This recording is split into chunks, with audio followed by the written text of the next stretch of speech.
You know, the kids today are like, oh, crowd work this, crowd work that. I'd like to see you go head to head with Chad the magician at the El Conquistador Resort. Do you know what I mean? Yeah. I'm not like, he was so good. Like, and he was really funny. And he was kind of doing that kind of like, you know, that little razzle dazzle kind of comedy. He was like, you know, like that kind of like, woo, you know what I'm talking about? You know what I mean? No, but I like it when you do it. Yeah.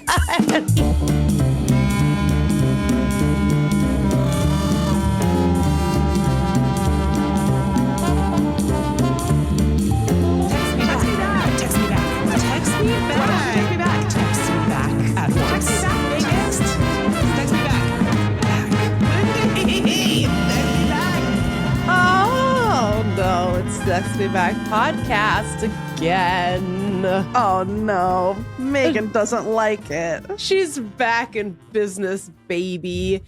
It's been 1 week since we did a previous podcast, and now it's new. Now it's new podcasts. That's how weeks work, folks. Now I'm very tired because I've returned from vacation. Yeah, you were forced to travel. They made me come back. They said, ma'am, put your butt away. Get off this island. Get out of here. That's what they said. And I said, what? You're looking very, very tan. I'm feeling very tan. Thank you for saying that. We had a wonderful time. We're going to talk about it in a second. And Lindy has a tiding as well as business news from the world of business. Because this is deep down, this is a Wall Street Journal podcast. Do you know what I mean? This is a Fortune 500 podcast. Okay. Not literally, but no. Spiritually. Spiritually, yes. Speaking of business, and then we can start the show. I feel like, and we can talk about this during my tidings as well, about my vacay. But you know what I don't understand is guy who goes on vacation and then like checks in with the New York office from the pool. You know what I mean? Yeah. I feel like there's a lot of guys who are like, hang on, I gotta call Chicago or whatever. And I was like, you know what, Randall? I don't even think they know you're gone. Like, I don't think you need to call them. Like, you're in paradise, bro. What are you calling New York for? Checking in on the state of your stocks and your bonds. It's nonsense. I think that's how you afford. Interesting. You know? Yeah. Randall's working up to his own lazy river at home. You know what I so mean? he never has to leave. Yeah. Yeah, fair enough. Anyway, we're going to start the show now. We're going to start with tidings. Oh, I'm so tired. Oh, they made me travel for so many hours. Okay, but here, I'm going to play the song.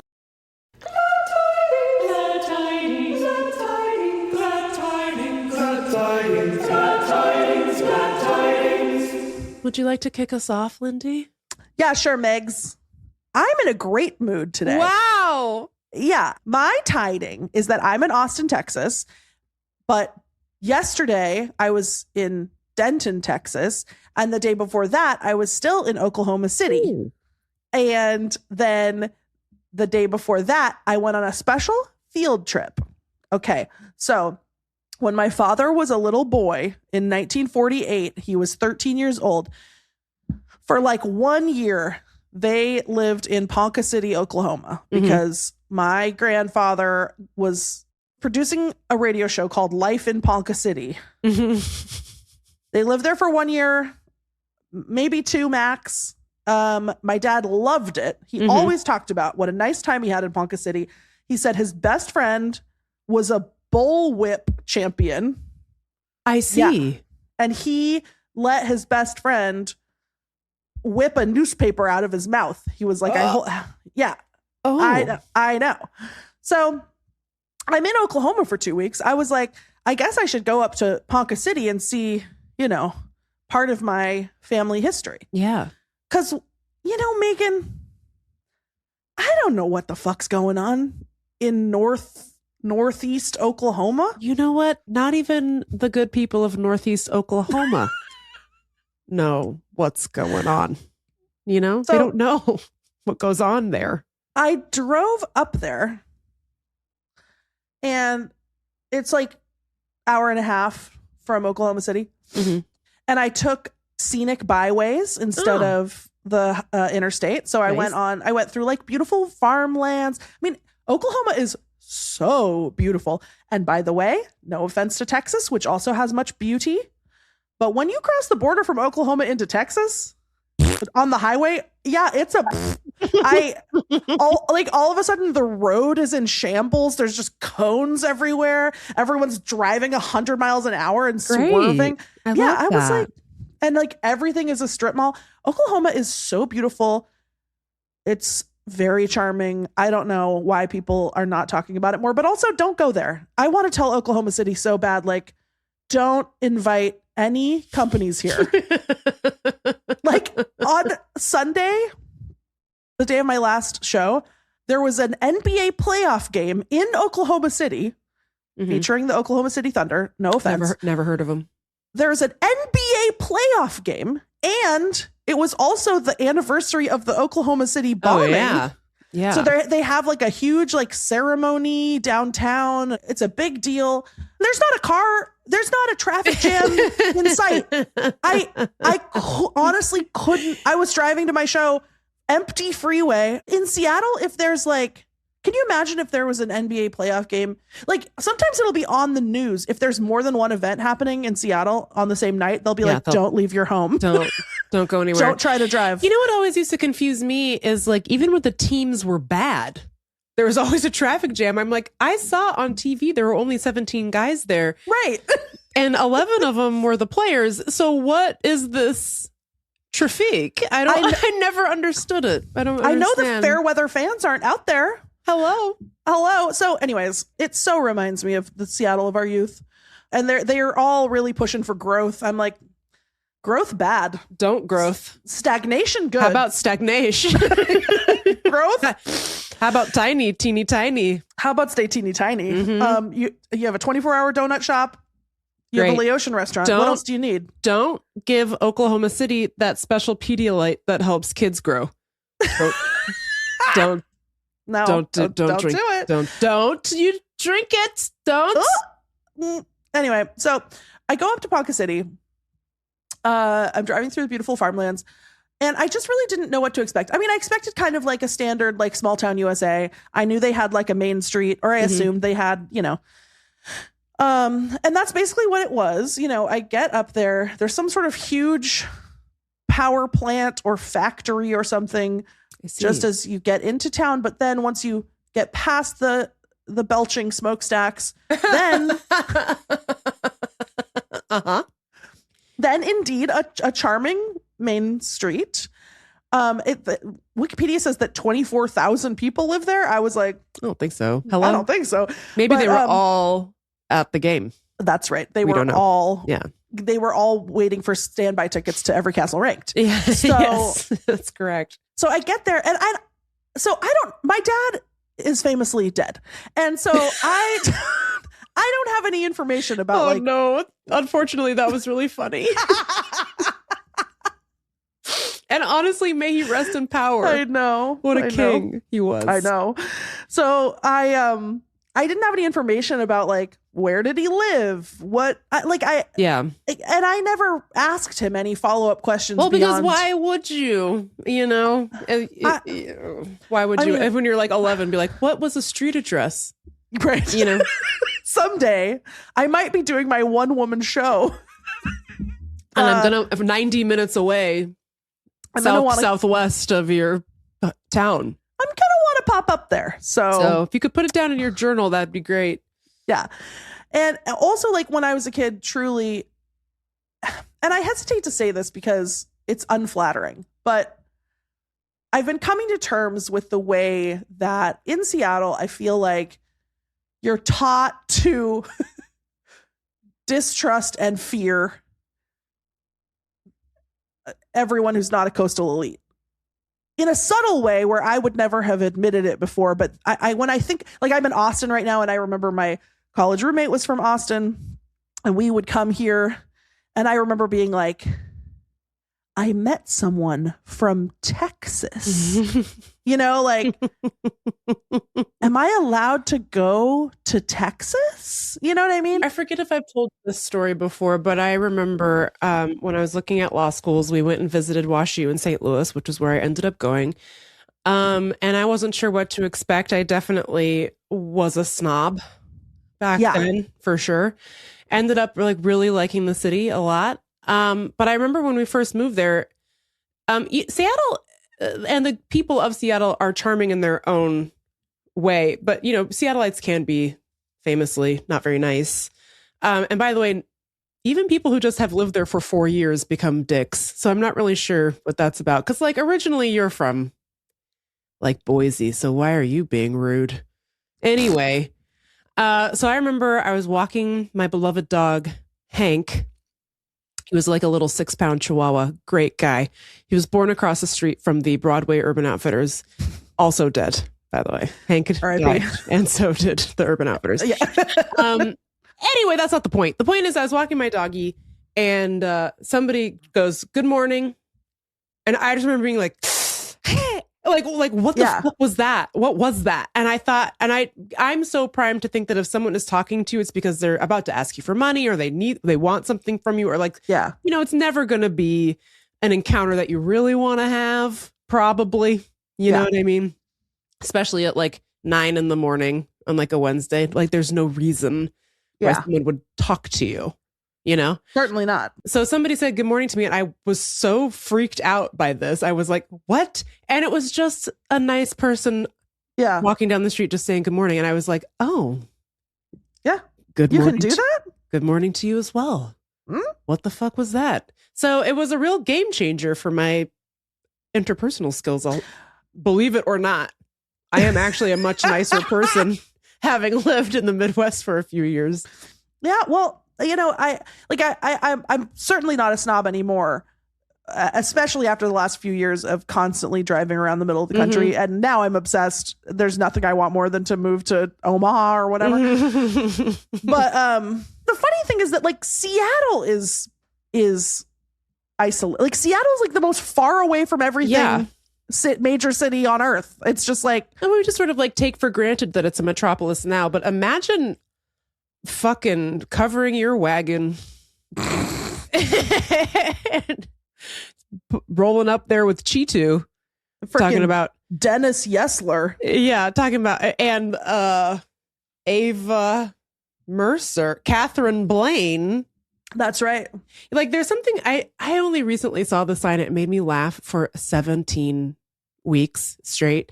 There's like just a picture of on Alki of the Denny party, and it's like, this is where they landed, and I was like, landed, LOL.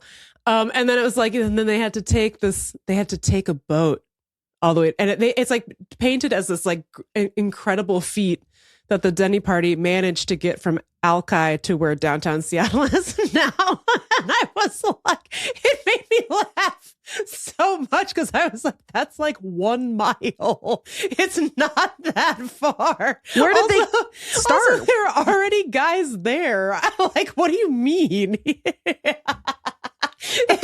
made me laugh. I just like, look at these stupid bitches. But like at the time, there was no salties. They couldn't get their little fish and chips, you know. So I'm sure it seemed stressful at the time. You're just on some random beach surrounded by like the biggest tree the world's ever seen. Because you know they really don't have that on the East Coast. It really makes me, having left and moved out here, there's one of my favorite scenes in Twin Peaks is like the first episode. Agent Cooper is driving into Washington State. And he's just immediately like, the fuck is up with these trees? They're so big. And he like gets to the sheriff's station. He's like, what kind of trees you got growing out here? Like these wonderful trees. And it's so funny because, the trees here are bad. The trees on the East Coast are teeny tiny little babies. Nobody gave them the Pedialyte. Nobody gave them the Entwater. Exactly. So they stayed tiny. And so people get out to Seattle and they're like, holy shit. Nobody did the Ogier tree singing. That's from Wheel of Time. Hello. Hello. Anyway, so to your point, yeah, it's really remote. Imagine being in the Denny party being like, how the fuck are we going to get to downtown? And I think even growing up there in the 90s and 80s, yes, I still felt like everyone in the whole rest of the country was a little bit of an alien to me. Like I was like, but also like the reverse. I feel like it was like notable when somebody mentioned Seattle on TV. Yeah, like totally. I feel like nobody knew where Seattle was or what it was until The Simpsons mentioned Ken Griffey Jr. in like 1993. But it didn't exist before then. And then forget about Frasier. Frasier was like really the beginning of the end. But it was always just like, I feel like the news would be like, you guys, you're never going to believe this. Our town was mentioned on The Simpsons. Anyway, all I'm saying is I've really had an awakening that I was raised to be a snob and a coastal elite. Mm-hmm. Now, part of me also, God, I need to stop doing asides. But when I did this book tour and I drove down from Washington to California with Jesse and we went to the coastal redwoods in Northern California, I also, during that part of the trip, I was like, oh, the coastal elites are correct. Yes, California is the most beautiful state I've ever seen in my life. Oregon coast, no slouch. And it is so funny when Republicans try to be like, oh, California. Yeah, California fucking rocks. It rocks. Yeah. Hello. So I guess inside me are two wolves. One wolf is a coastal elite and the other wolf wants to live in Oklahoma City. What everyone wants, I think, deep down is the scenery of the West Coast with the commute time of Oklahoma City. That's right. And unfortunately, it's not. It's not happening. And the cost of living of Oklahoma, but it's not. But it's never going to work because the reason that California is so expensive is because it rocks the hardest. Fucking rocks, dude. You know? Okay, so anyway, I drive to Ponca City. I park on the main drag because I'm like, I don't know where I'm going. So I went to the cafe that I had parked right in front of. I walk in. It's not a record scratch exactly, but I felt a record scratch inside of me because I was like, oh, this is like a community space. Everyone here knows each other. Yeah. I don't think that on a random Sunday necessarily there's a lot of people with perfectly round glasses like the left-hand pep boy. So, there's like an open salad bar kind of a thing, bring those back. I know. Good. What do you remember? They used to have them at Wendy's, and I think they had to get rid of them because the cult in Oregon put a bioweapon in it. Oops, big mistake because they had some good stuff in there. Anyway, sorry. So it was like that, and I was like, oh, should I not be in here? I don't know, because I am fundamentally from Seattle, so I'm shy. I don't like to ask questions. I don't like to have attention drawn to me. I just want to like always be, in the shadows. If there's a drizzly shadow, ideal. But I was like, Lindy, what the fuck is wrong with you? You're here in your papa's hometown. Not really, but So I went up to the counter. The lady was so nice. I was immediately at ease. Meagan, this restaurant had, and I didn't order this because I didn't want it, but they had chicken and waffles for $6, Meagan. Stop. $6. How is that profitable? But come on. I got the special. Shouldn't it be $30? Meagan, you can't get a freaking napkin in Seattle for $6. That actually might be true. I got the daily special, which was a Reuben, and it was so good. Like, I was like, well, it'll probably be fine. Like, I feel like all food has just become like Cisco slop at this point. Yeah. And it was definitely like corned beef out of a can, but like perfectly executed. It was so good. Yum. So I ate my little food, and then I was like, okay, guess I'll go home. Guess I'll go back to Oklahoma City. I have seen Ponca City. I don't know what else to do. Because again, I don't like to ask questions. So I was like, well, maybe I'll drive around and just look at the houses and then I'll go back. Okay. So I go back to the car and I'm driving around and it's like really cute. There's some fancy parts and then there's some working class parts. And it's just like a classic town. It has a famous mansion that like an industrialist built. And then I was like, okay, I guess I'm done. I tried to figure out like where was the radio station. Couldn't figure it out. I know. Then I'm like, Lindy Lauren Weist. You drove 2 hours, by the way, because of the scenic country roads you decided to take to get here. You're never going to be in Ponca City again. What are you doing? Oh, there was a visitor center, but it was closed. It's only open Monday through Friday, which feels like... Sure. Is that when the visitors are coming? Okay. I was like, Lindy, can you fucking grow up and try for 1 second to locate your father's ding dang house? and right across the street from the cafe where I ate, so I sat and stared at this for like, I don't know, half an hour, was a beautiful old library, the Ponca City Library. And I was like, why don't I go to the library and see if the library was open on a Sunday? Yeah, I was like, it's probably not open. I checked my phone. The library is open. So I drive back to the library because I had just been like driving the streets at random. I go back, I park at the library. I get out of the car, I start walking toward the library. Immediately a great sign. A dog comes out of the library. Great. Just a loose dog. Success. Just having the time. Excuse you. That's the librarian. Stop being such a damn snob. So I walk up the steps. That's the mayor. Lindy. That's Jerry Ponca. God. I walk up the steps. This dog comes up to me. He's like, hey.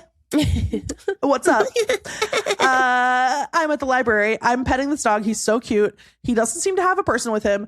Then a family comes out of the library. I said, oh, is this your dog?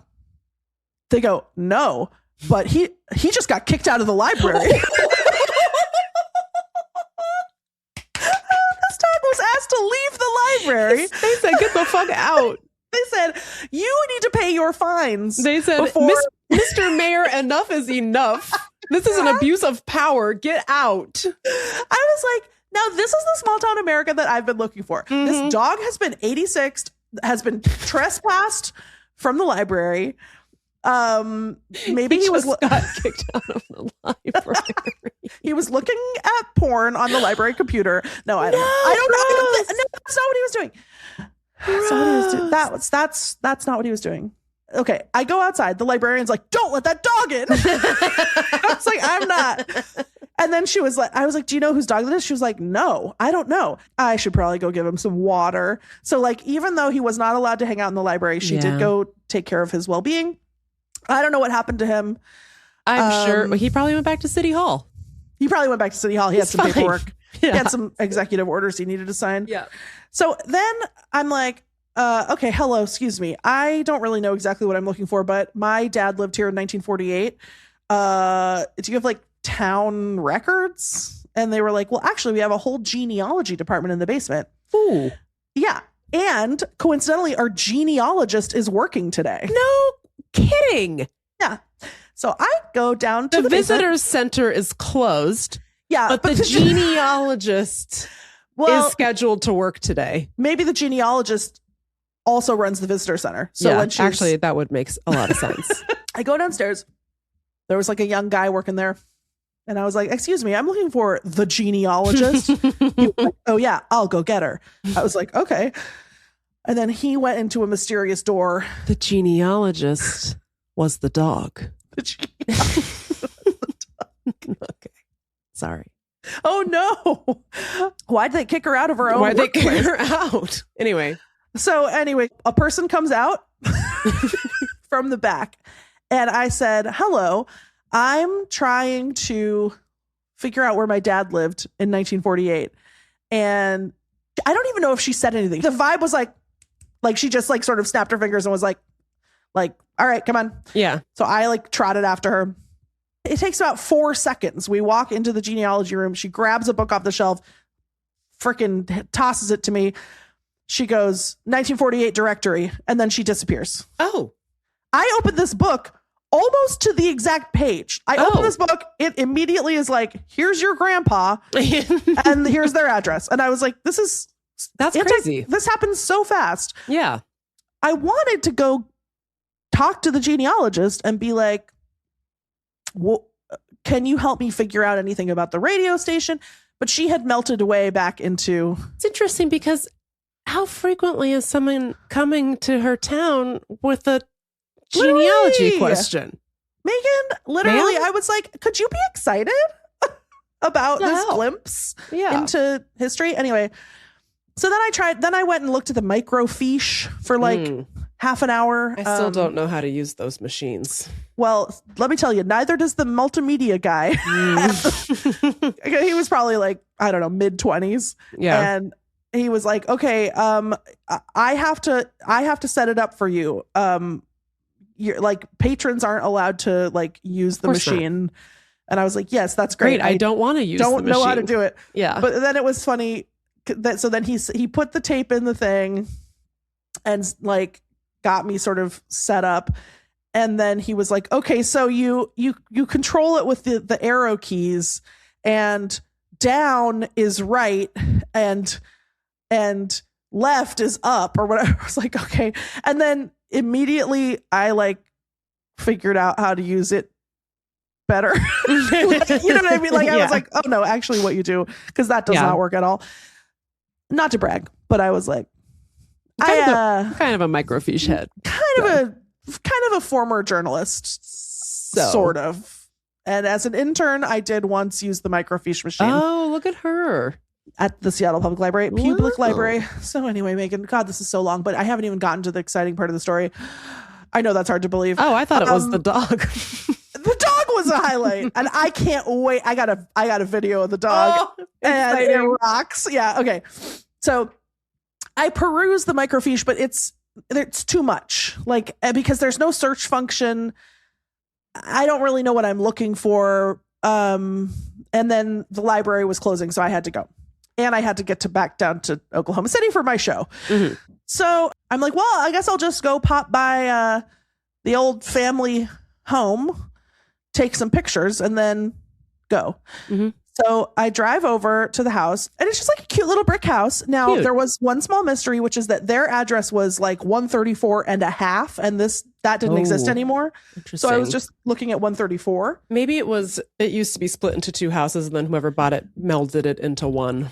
Yeah. There was like a second structure like behind it that now looked like kind of maybe a derelict 2-story garage thingy. I don't know. So I was like, maybe it was that. But anyway. Yeah. So Megan, I'm sitting there. I'm taking some pictures. It's just like a beautiful, wide, leafy, tree-lined streets. It really looks like Americana, like a classic street where you want to raise your kids or whatever. Mm-hmm. Very nice. There's like a guy walking his dog, and then there's like a pregnant lady on her porch, and kind of idyllic. I took a cute picture of it, and then I was trying to see the building in the back, and I didn't even get out of the car. I pulled forward a little bit. I was trying to see the building in the back, trying to get like a little picture of it just to show my mom and be like, yo, look at this. And then I backed up again to like get a better picture of the front house. And then wouldn't you know it, Megan, a blonde woman comes striding up to my window. Oh. I've been there like 30 seconds. Yeah. I roll down the window. And she goes, hi, can I ask why you're taking pictures? The fuck do you care? Ma'am. Yeah, I'm evil. That's why I'm doing it. I'm evil, and I need the pictures for my crime. For my nefarious purpose, which is none of your beeswax. I just was like, my dad lived here in 1948, and I went to the library and I did research because he died. So my father is famously dead. So I just wanted to see where he lived because he always spoke so fondly of Ponca City. My charm offensive does not work on this woman at all. Oh no! I mean, she's like. Okay. And she goes, because, all the neighbors noticed and were wondering what you were doing. All the don't you sorry, no offense. Carol, all. Aren't you supposed to be at church? Like what? Where are they all? It's Sunday. Okay, so then I tried again. I was like, oh yeah, no, sorry. I know that was so creepy of me. I just wanted to see where my dad lived so that I could show my mom who's in mourning. She's still wearing all black. And yeah, she's a widow. She's in her widow's weeds to this that's day. right. To this day. The Dowager Countess of North Seattle. Yes. And then I said, I was like, my name is Lindy, by the way. She said, I'm Karen. I said, no. Yeah. No. I know. I said, that's a little hack. I've actually heard that one before. And then I said, well, good neighborhood watching, Karen. And then I said, well. And she doesn't even know that you got her ass. No, she doesn't know. That's fine. No. And then I was like, I said, well, and I was like, oh, I'm so glad to run into you actually, because I was wondering, their address had a 134 and a half. Do you know if that house in the back, that building in the back used to be a separate residence? She goes, I don't know. Ooh. And she was like, I live next door. Oh, that's not even your fucking house? Oh, you're just being a freak for no reason? She was like, clearly like the only one brave enough to confront Antifa. No, I think that what happened was there are no other neighbors who cared about this. It was just her. And she came out there and told you something that wasn't true in a way, in an attempt to intimidate you away from her block that literally no one has ever driven down.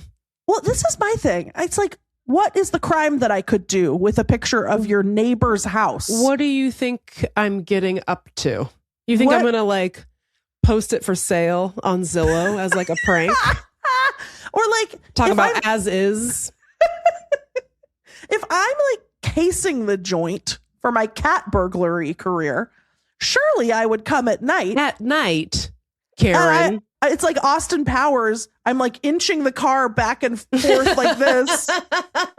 Actually being as conspicuous as possible. As possible. Yeah. I've got my Pet Boy glasses. When is the last time somebody committed a crime in this town? Oh, like literally. Great 78 question. years ago?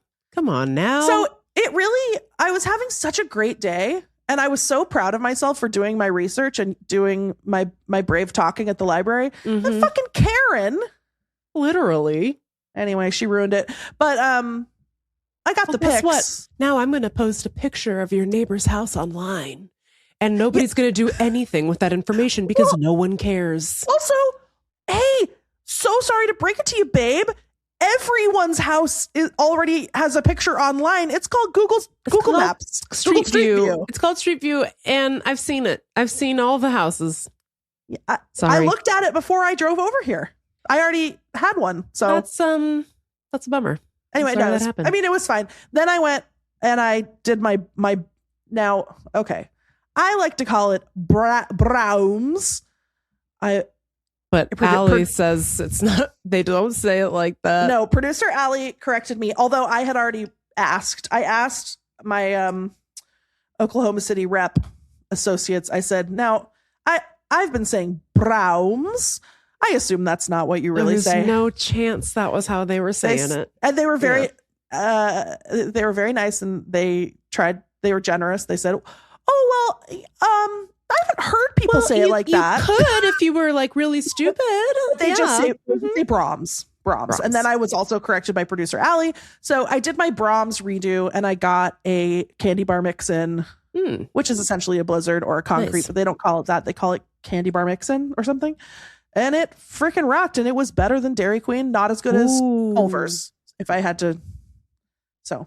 Well, one day, if you're in St. Louis in the summer, you'll have to hit up Ted Drew's custard place that everybody really likes. I think it's pretty good. It's one of those things that people sometimes, like real St. Louis heads, are like, it's overrated. Bleh. But I think it's perfectly delicious, and they do the upside down thing so you can see how thick it is. Oh, anyway. And last thing I'll say, I got another Braum's recommendation, which I got on my drive to Denton, which is called Orange Sherbet Freeze, which is like a milkshake, except instead of ice cream and milk, it's orange sherbet, and Sprite. Oh, that sounds nice. Rocked. Are you listening, Morbans? We got a new soda. Do you want to know my tiding about my trip to Puerto Rico? more than anything? Buddy, it rocked. Yeah. I had a great time. We stayed at a resort outside of San Juan. It was like maybe like an hour outside of San Juan. So we didn't get to do much San Juan stuff. We did spend one day in Old San Juan, and we went to the castle. We went to San Cristobal, the castle. But I feel like it's not really a castle. It's not a castle. It's a fort. But people were talking about Castillo. You know what I mean? And I was like, I don't know about that. No say, but pero. Okay. Anyway, so we walked around the fort, et cetera, et cetera. But yes. I have a bone to pick. Okay. Already. I have not said anything. Well, it's not really a bone. Don't worry. You texted me when you got to Puerto Rico. You said, guess who's here? Your cousin. Yeah, that's true. And then you said, oh, we're staying too far apart. How big is Puerto Rico? He was staying in I think he said he was in Rincon. I don't remember where he was. How far is that? But he was like 3 hours away from me. Oh, never mind. And then we did sort of, and then we just missed each other in San Juan. And so I was like, well, we'll be in San Juan on, I forget if we went on Sunday or Monday. And I was like, so I was like, message me if you're around. And he and Stephanie, his partner, were seemingly having a wonderful time. And I was like, I'm sure you don't want to disrupt your vacation to hang out with your cousin's friend. Okay, but if you do, first of all, I guarantee you he considers you family. I love him. I love him so much. He's one of my all-time favorite people. His name is Raimundo, and he is truly one of the greatest gifts to this earth. He is an absolute delight. I love him. One of my favorite things is when you've known someone for long enough that you get to use their old nickname. I know. Because now he prefers, obviously, as an adult, to be Ray. Yeah. But I get to call him. We get to call him Mundo. We're grandfathered into Although the Mundo. I told you this at the last family reunion. He tried to be like, I don't know where you guys got that from. Nobody's ever called me Mundo. And I was like, there's no way that's true, because are you suggesting that Lindy and I made up that nickname out of nowhere? I don't think so, bud. But I did say, I was like, if you want me to call you Ray, I will call you that. He's like, and then he said, it's okay. And I was like, good, because I actually was not planning on honoring that promise at all. Anyway, so I didn't get to see Mundo or Stephanie, which is very sad. But anyway, so we get there, and last week I talked about this. I was not excited yet. I was stressed because the weather wasn't looking great on my app, and it did rain off and on the first day we were there, and we got caught in some showers the next couple of days, but it really wasn't bad. It was very tropical rain, just like you were saying. It just rains for a little bit and then it stops and it's fine. So anyway, we're staying at this resort. If you're looking for a vacation where you just lay down and you don't want to engage in a lot of walking or cultural activities, you could do worse than El Conquistador Resort 60 minutes outside of San Juan in Fajardo, because that's where we stayed. And I picked it because it's, as far as I can tell, the only resort in all of Puerto Rico that has El Rio Lazy. So that's why I picked it. So anyway, so the first full day we get there, and I was like, I'm absolutely champing at the damn bit to get down to the water park, but I'm like, be cool. Yeah. Don't overplay your hand. So we go to the regular pool for a while, and it's so nice. It's really warm. Water's beautiful. The weather's beautiful. There's literally palm trees swaying. There's this very sassy species of bird that was all over the resort talking about crack, crack, crack, crack. I looked him up. His name is Grackle. Grackle, they have those here. Mm-hmm. It's crazy. He was a great they were all great little grackles, and they were having a nice time eating their little French fries and their chips and stuff. Then we got caught in a little rainstorm, so we go back to the room for a bit. By the way, I splurged for ocean view. And can I say something? I don't know if this was how this got ingrained in me, but I just have this sense on vacation sometimes that I'm trying to unlearn. that's like, I have to do as much shit as possible. Yeah. I have to overstuff everything that I do. We shouldn't spend any time in the room. And thus, it does not matter what type of room I get because we should never be in the room. We should always Right. be looking at things and feasting our eyes upon something that we can have a memory about later. This time I got an ocean view room. And can I say, if you can swing it, you should do that. And here is why. If you are a lazy fucking toad, such as myself, you can lay Reina Lazy. La Reina Lazy, Queen of Lazy. No, Rana means frog. I don't know Oh. what toad is. I only know that Rana means frog because in my high school Spanish class, a kid picked that for his Spanish name. Oh, mine was Gordita. So that was Josefina. oh, But I just always thought frog was a Oh. funny thing to pick for your name. sweet. I like frog. Anyway, so But you are also La Reina Lazy. so if you're like super lazy like me, you can just lay in your bed playing your stupid game where you're Mhm. merging French fries into bigger French fries. Mhm. And every now and again, you just look up and the ocean is right there. You can have both. You can be seeing things with your eyeballs Something to think about. while also being on your phone. Mm-hmm. It was incredible. It was incredible. Anyway, so that afternoon, we finally go down to the water park. And by the way, and you're going to love this, you get to take a funicular to the water park. And you're a real funicular head. Yes, I am. Okay. Yes, I am. So we took our little funicular down to the water park.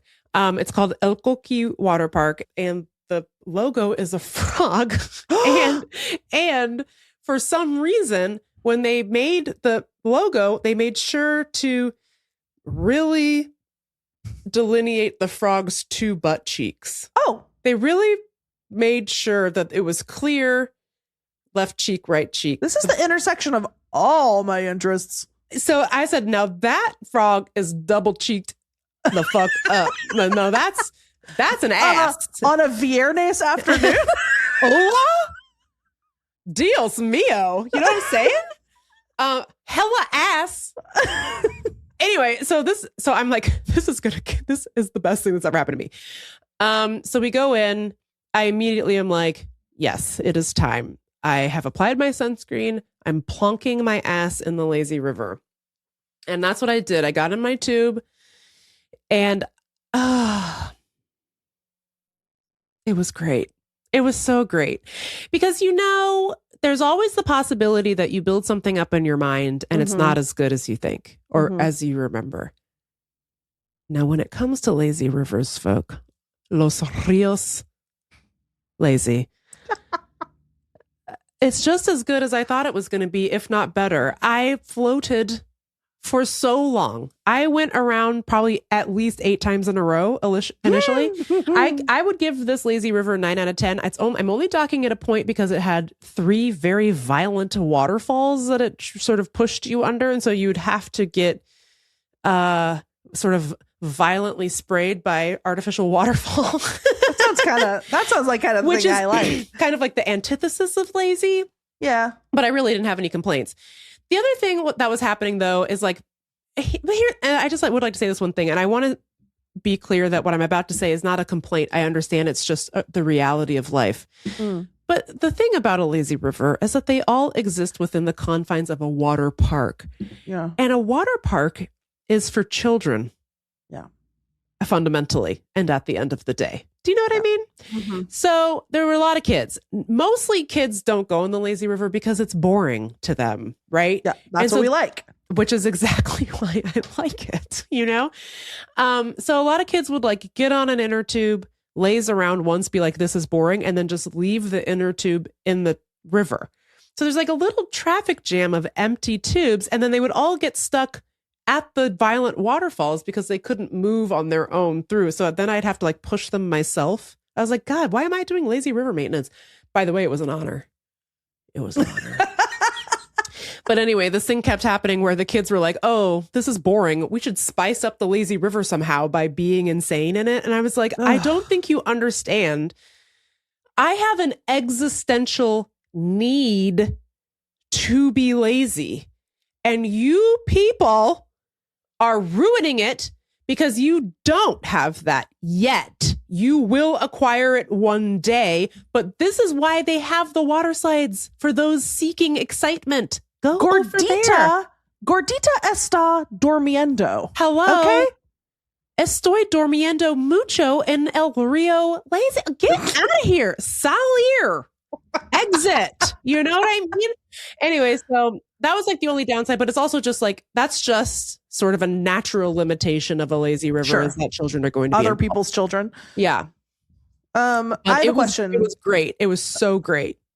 Do you have to be in an inner tube to go in the lazy river? No, many people weren't in them. And I will be honest, I found that bizarre.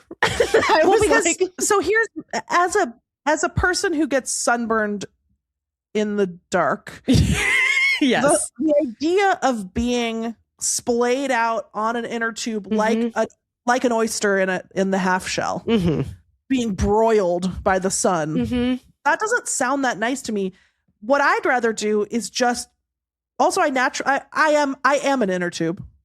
Soy inner tube. I'd love to just bob along with my natural buoyancy but get to be under the water. Perfectly allowed. Perfectly allowed. Okay, yeah. Great. It was so great. I'm going to post a million pictures of it on my Instagram and on our show Instagram. But I truly have never been happier in my life. And, it was like, there's like a lot of lizards. So you could kind of just float around and see like a lizard. I don't know why. I just a big lizard fan. What exceptional vibes from the lizards, you know?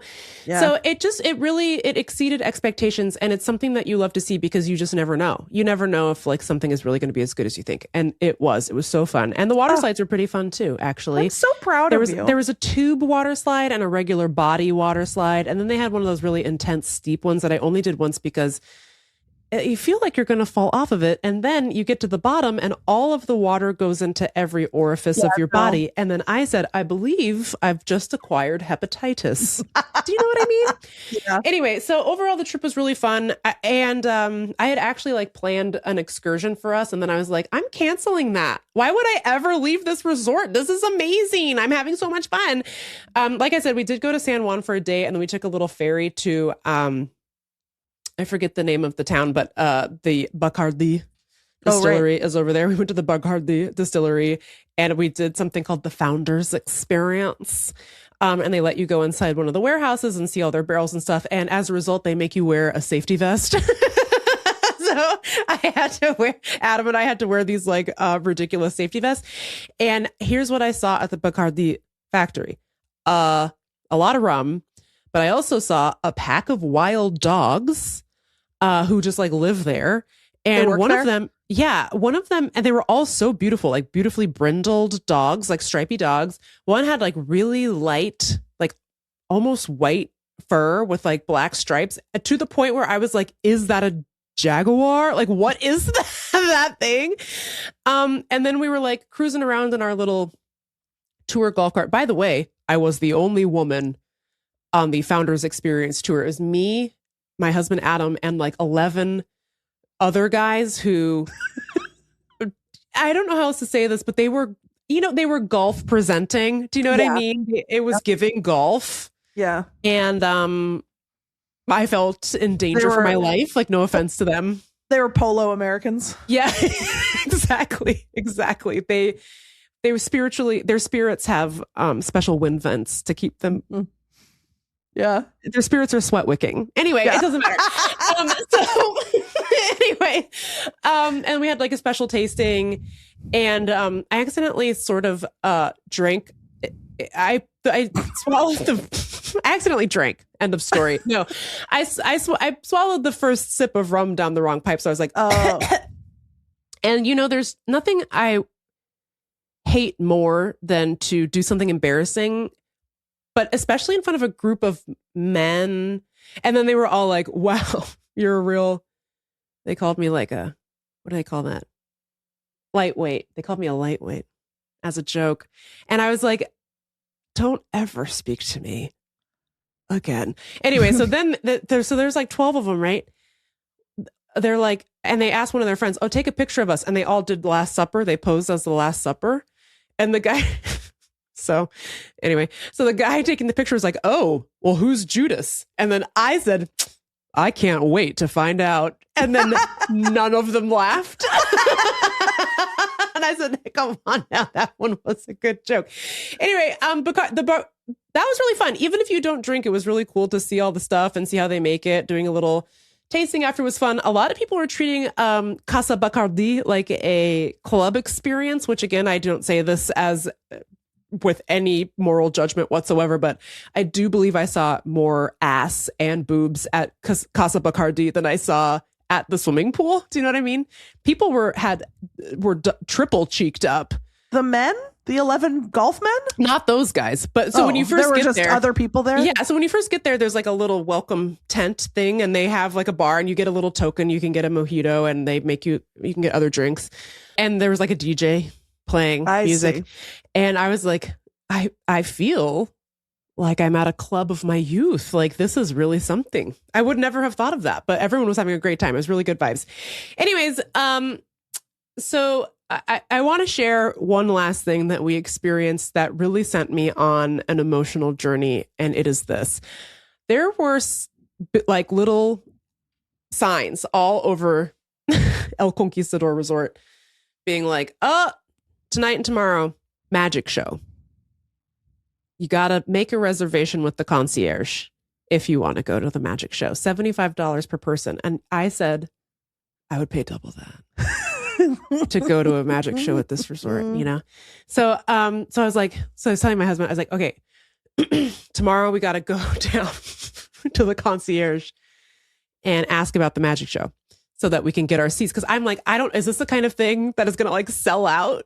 Or I genuinely don't know, you know, or is it like everyone thinks that it's corny, so it's just going to be us at the magic show? Who knows?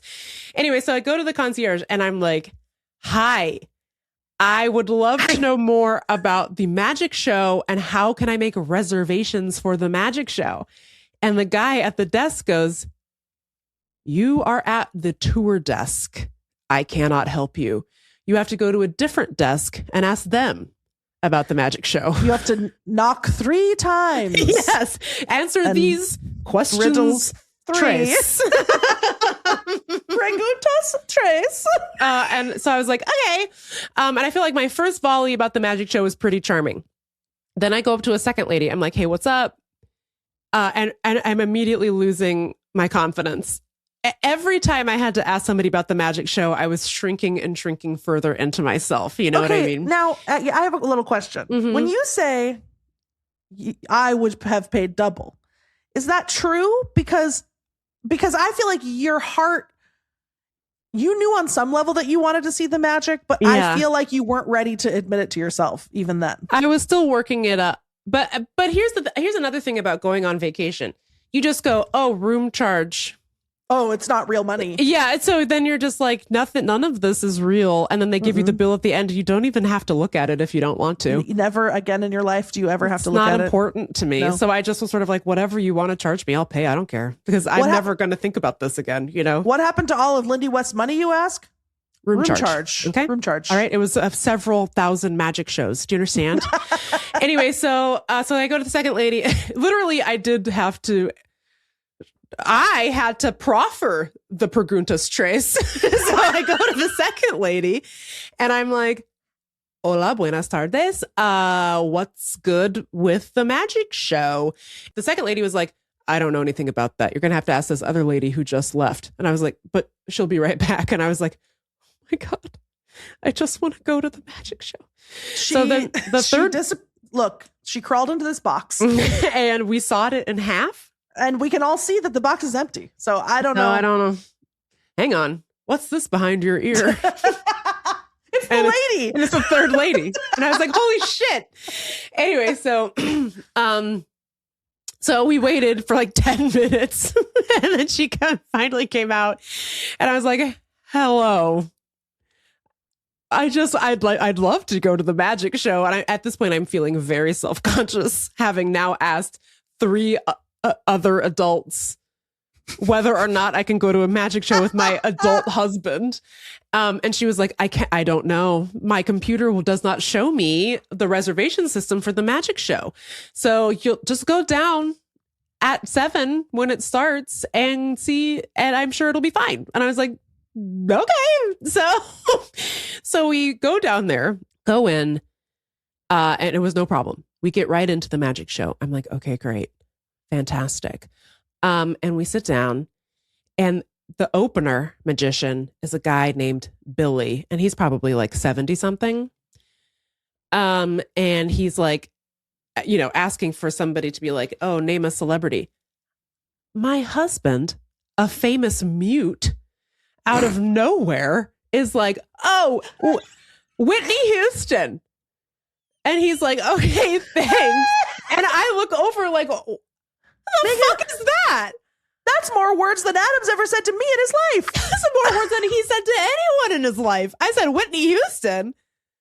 How do you even know who that is? Anyway, so so the trick was that he pulled out a picture of he's like, I have Whitney Houston's baby photo in an envelope. It was a good bit. He's like, and it was like a African-American infant. And he's like, last night somebody said Jay Leno. That didn't work out so well. And I laughed. Nobody else laughed at that. I laughed so hard. And then he's like, sorry, the trick is that he has a picture of a black baby in an envelope. Yes, but that's the joke. That's that the it's joke. a stupid trick. Yeah. But he goes, last night somebody said Jay Leno. And then he goes, but I would have been ready. And he flipped it around and there was a white baby on the other side of them. Anyway, it's a good joke. So we're just sitting there, and frickin' Billy is doing some tricks. He had one where it was like, oh, there's a wooden egg in a bag, or is there? And he had a lady come up and she was like reaching around in the bag, no egg in the bag. I don't know how this man did it, but he was making that egg appear and disappear. There were coins flying everywhere, cards doing this, that, and the third. And I'm sitting there just thinking to myself, this rocks. I'm having a great time. I do not know how as far as I know, he went to Hogwarts. Okay. He learned the ancient magic of the egg and from the cards from Professor Flitwick. Professor Flitwick said it's a Leviosa. And he was like, oh, thank you for that. And it was like some of that really good, like sort of old timey comedy that I feel like we're losing. Yeah. Sorry to sound like a grandfather, but he had a really good joke. It's so dumb, but it made me laugh. Where he like pulled a guy up and he's like, oh, where are you from? And the guy goes, oh, Texas. And Billy goes, sorry? And the guy goes, Texas. And Billy goes, I know, I heard you. I'm just sorry. And I said, nailed it. Okay. So I was like laughing. He's doing all kinds of tricks. So he's like, okay, well, keep it going for the real magician, this guy, Chad. Chad put on a master class of, the kids today are like, oh, crowd work this, crowd work that. I'd like to see you go head to head with Chad the magician at the El Conquistador Resort. Do you know what I mean? Yeah. I'm not like, he was so good. Like, and he was really funny. And he was kind of doing that kind of like, that little razzle dazzle kind of comedy. He was like, like that kind of like, ooh, you know what I'm talking about? You know what I mean?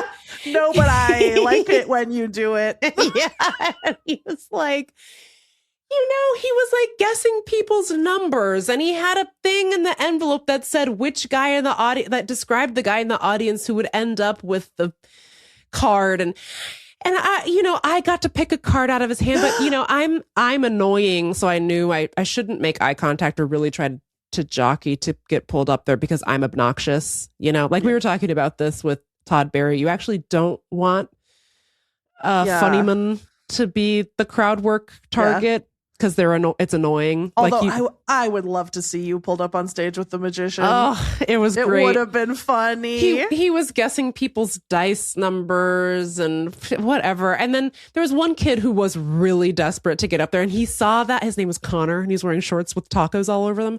And he was like, do you want to come up, bud? I can see how excited you are. And like, it was very genuine. It was very sweet.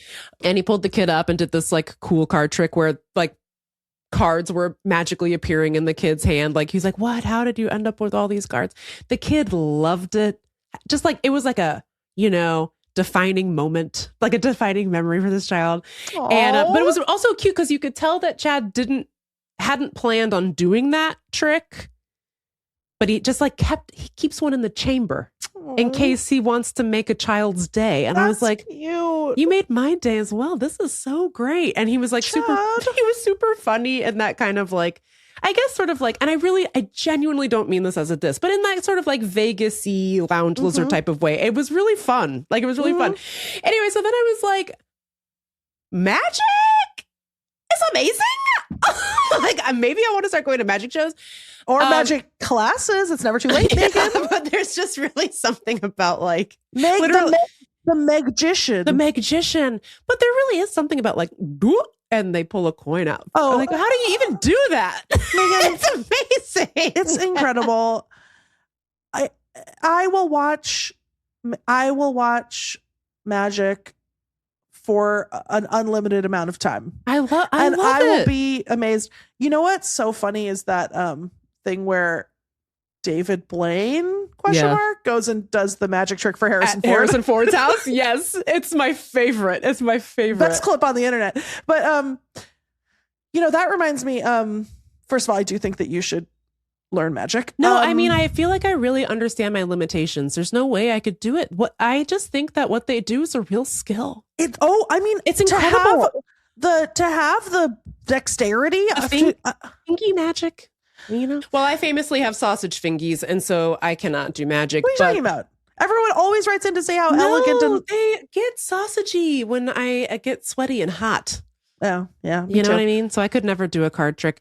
Anyway, we had such a great time, and then and also Billy was there with his adult daughter, and she was like, "If you see us around the resort, we're carrying a deck of cards with us everywhere we go. So we'll do a magic trick for you if we see you." And so I was on the freaking hunt, and then I did see them like our last day, but they were like, they're going up to everybody with kids to be like, there's another magic show tonight.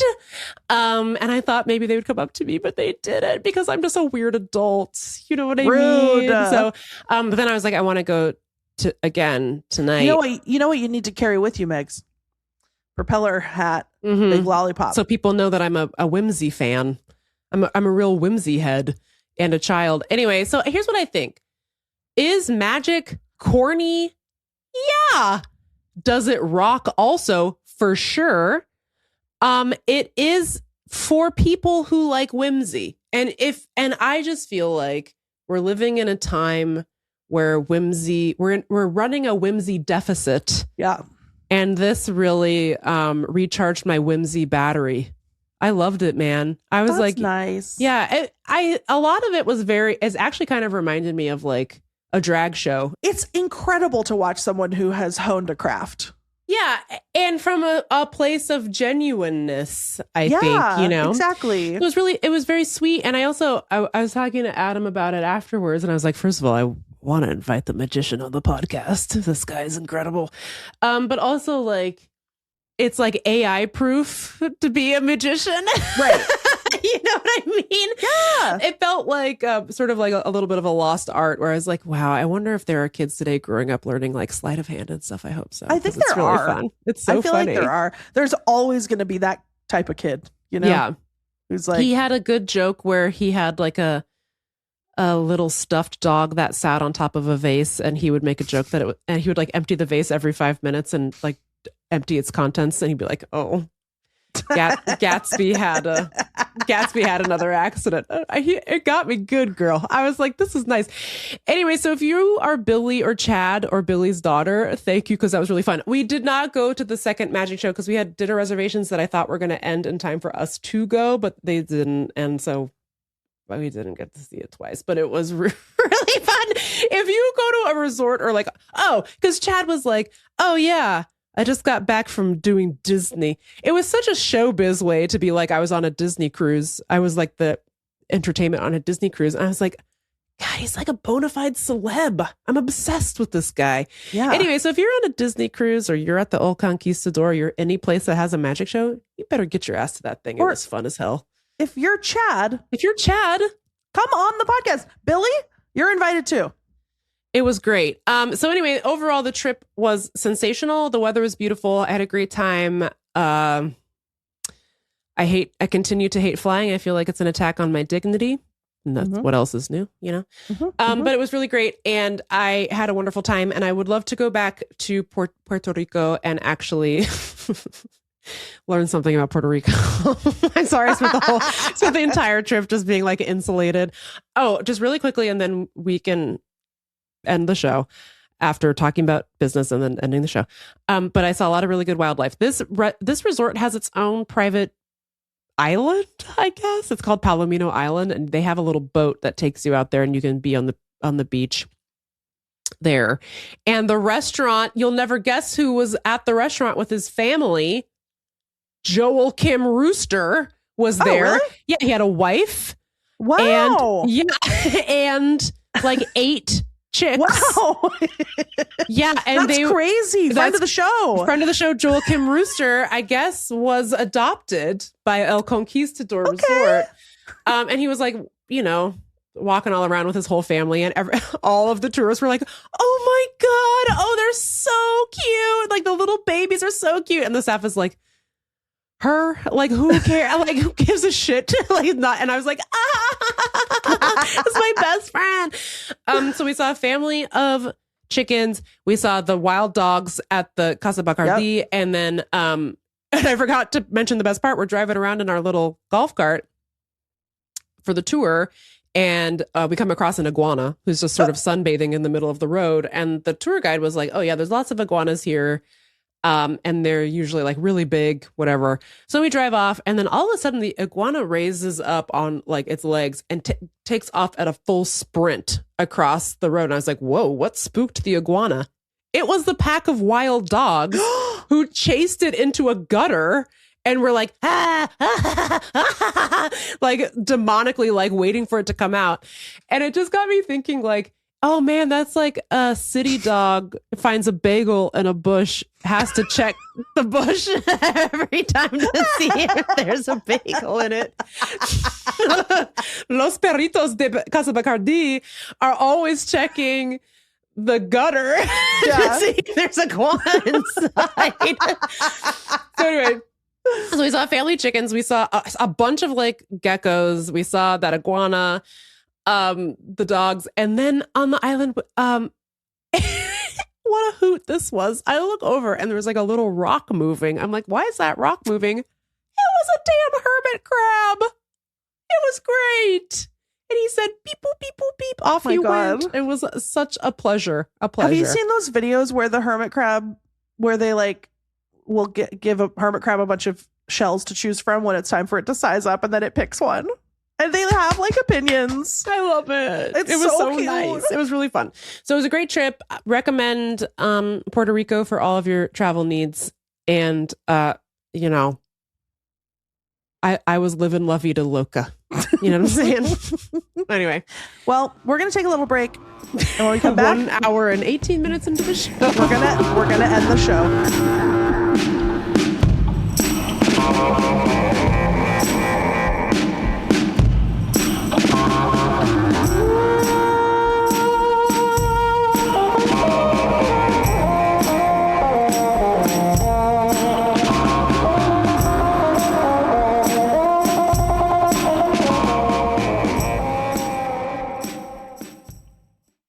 We're back. Meagan, well, pues. listen. I know that we gotta go, but luckily this is the fastest business story, and I have to tell it to you. Okay. It'll just take 2 seconds. I think we can call this a BBW segment. Okay. Business.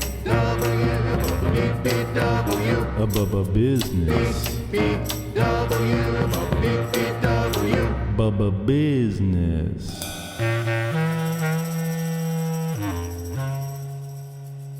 What happened in the business world? Well, Meagan, a beloved Seattle institution has gone out of business. And it's a little dinner experience, fine dining / entertainment known as Teatro Zinzani. Oh, no. She has ended after, She has 1,000 years. 30 years. Teatro Zanzani rode that little boat over from Alki with Catherine Blaine. That's right. And I just need to tell you the story. And the story of why they closed. Mm-hmm. And I take no pleasure in this because I love Teatro Zanzani. You're a real Zanzani head. Yeah. I went many times. I went as a teenager with my family. I brought my kids. Yeah. I've never been. It's like there's a few. I feel like this happens in our lives sometimes where there's something that is deeply ingrained in you that you've never actually seen or been to or gone to. And Teatro Zanzani is that for me, you know. I've been a handful of times, always had a great time. You know, they feed you a dinner. I mean, speaking of like magic, it's very magic coded. There will sometimes be a magician and there's like acrobats and contortionists and stuff. And there's a little circus. I think they do a new show like every season. And there's like, it always has a little storyline. So they sort of abruptly closed and they were like, bye. And there's a story in The Stranger about what happened. And I think there were other things going on. It's really hard to, I think, keep an arts organization going, whether it's like a concert or, you know, live stuff is struggling. Everyone's struggling, etc. Yes. So everyone's struggling. That's already there. But then there was a fatal mistake, allegedly, that happened in this last season. Mm-hmm. And the Stranger article is about a woman that works at Teatro Zanzani. And again, also, I want to say, like, I know lots of people that work at Teatro Zanzani because it's a very consistent employer for like Seattle musicians. Like you can be a musician in Seattle and work like full time basically for Teatro Zanzani. And like, that's, I think a really important employer in the community. And so I say this with no smugness, no joy. In the Stranger article, it says that a woman who worked at Teatro Zanzani, her husband is some sort of marketing professional. He works at an ad agency or something. And he had a concern about the show that they had planned for this, what came to be the final season of Teatro Zanzani. And he sent via his wife like a memo, a letter, a presentation or something like to the leadership saying, hey, this is pro bono, but as a marketing professional, I strongly suggest that you make some changes because I don't think that this show is going to sell. I think it's going to be a huge problem. And I really care about this organization. Then he like didn't hear back, I think, or maybe they were like, oh yeah, thanks, whatever. Then he says in this article, he's walking down the street. He sees a poster for the upcoming Teatro Zanzani season. He says, oh no, they didn't take my advice. Oh no. And they didn't change the name of the show. Oh. Now, the centerpiece of this show is a guy who does like ping pong tricks. Like he's like a ping pong wizard. Yeah. The show is called Mr. Pee-Pee's Clubhouse. And he sent them a letter. He said, I did an informal poll of people and he said 80% of people said that they associate Mr. Pee-Pee's Clubhouse with male genitalia, with penis, and they would not want to bring their kids due to I Mr. assume they were going for a Pee-wee's Playhouse. I think so, but we don't use the honorific Mr. with Pee-wee. Mr. Pee-Pee's Clubhouse. Mr. Pee-Pee's Clubhouse sounds like Epstein Island. It's not the right to me. Certainly not the right time in history. One might read The Room and say, maybe not Mr. Pee-Pee's Clubhouse right now. And he begged them. He said, please you can't call it Mr. Pee-Pee's Clubhouse. I really think you should change it. And then they didn't. His heart sank. And indeed, the ticket sales were very low. And then they couldn't pay people's salaries. And Alan Dershowitz bought all the tickets. If only he had. He asked for a refund once he realized it was about ping pong and not penises. He said, Mr. Pee-Pee's Clubhouse, I already have that at home. We have Mr. Pee-Pee's Clubhouse at home. Anyway, I just needed you to know that Teatro Zanzani has fallen. And the reason allegedly is Mr. Pee-Pee's Clubhouse. Rest in power. Rest in pee-pee hour. Teatro Zanzani. I'm genuinely very sad. And That is sad. I don't want to make Why? fun of it, but Mr. Pee-Pee's Clubhouse is so funny, unfortunately. Why would you say Mr. Pee-Pee? Why would you do that? At the best of times, are people wanting to take their grandma to Mr. Pee-Pee's Clubhouse? It just doesn't sound right at all. Mm-mm. That's sad. That's sad. Our apologies to the Seattle arts community. Hopefully they'll bounce back in some way or some fashion. That's business news. Thank you, business. Now the show's over. Pues. That's Spanish for well. Pues. I felt like I said it earlier and it didn't get the reaction I wanted, so I thought I would try again. What? But I said pues. Oh, you did? Yeah. It's okay. As a member of the annoying community, I thought I would give it another try. No, I genuinely, I think it didn't register because it's really funny. That's okay. It's fine. Oh, my cat has entered the room. Well, listen, that's Text Me Back podcast. We hope you enjoyed. If you want to support the show, patreon.com/textmebackpod is the way you do it. Check us out on YouTube. youtube.com/something something. I don't remember what our YouTube is. Like, you know what? Just search it Google up in the frickin' search bar. You'll find it. What else is going on? Nothing. Oh, we would love more reviews. Yeah. We're running out of reviews. Last week, Allie put one from the Tony Burrito contingent that they left on our podcast page. So we'd love to drown those out. If you have the time and inclination, that could be great. Tell your friends about Text Me Back podcast. That could be nice. And in the meantime, keep rocking, baby. Keep on rocking. In the